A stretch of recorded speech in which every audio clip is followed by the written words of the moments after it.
시청역 역주행 커지는 의문입니다. 시청역 역주행 참사 오늘도 사고 현장 주변에 많은 시민 추모객들 발길이 이어지고 있더군요.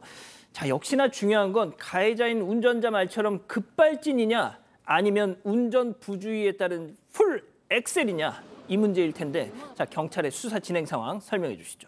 네, 가해 운전자 차 씨는 갈비뼈가 골절된 상태입니다. 동승했던 아내는 참고인 조사에서 브레이크가 작동하지 않았다고 진술했고 한 언론 인터뷰에서도 호텔에서 나오자마자 붕 뜨는 느낌으로 차가 빨리 나갔다. 브레이크를 밟았지만 날아가다시피 달렸다 이렇게 주장을 했습니다.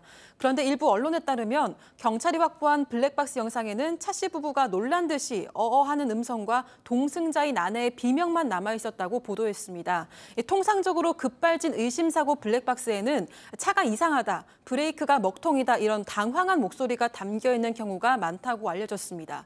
한편 일부 커뮤니티를 중심으로 사고 전 부부싸움으로 홧김에 엑셀을 밟은 거라는 소문이 돌기도 했고요. 호텔에서부터 싸웠고 호텔 CCTV에도 고스란히 있는 걸로 안다 이런 글이 올라오기도 했습니다. 하지만 경찰은 운전자와 아내 간 갈등 상황은 블랙박스에 담기지 않았다고 밝혔습니다. 오늘 경찰의 수사 브리핑에서는 호텔 지하 주차장에서 나와서 턱이 있는 출입구 쪽에서부터 과속한 걸로 확인된다고 밝혔습니다. CCTV 분석 결과 차량이 역주행할 때 보조 브레이크 등이 켜지지 않은 사실도 확인이 됐습니다. 즉 브레이크를 밟지 않았을 수도 있다는 건데요. 그러네요. 또 차량 기록 장치 EDR 분석 결과가 중요한데 자체 분석 결과 가해자는 가속 페달을 90% 이상 밟은 걸로 전해지기도 했습니다. 즉 사고 직전 엑셀을 강하게 밟았고 브레이크를 밟은 흔적이 없다고 1차로 판단이 된 겁니다. 하지만 EDR 데이터만으로는 급발진을 확정 지을 수는 없기 때문에 국과수에 차량 감정을 의뢰했습니다. 한편 경찰은 운전자 차 씨를 과실치사상 혐의로 입건을 한 상태입니다. 자, 조금 전 들어온 속보인데 국립중앙의료원에서 또 택시 급발진 사고가 있었다고요?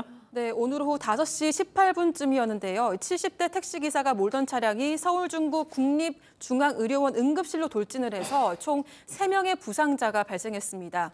A씨의 차량은 구급차와 병원 벽면, 또 다른 차량 한 대와 부딪힌 걸로 파악이 되는데 중상이 1명, 경상이 2명입니다.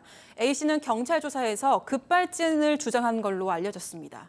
예, 경상 1명입니다. 수정하겠습니다.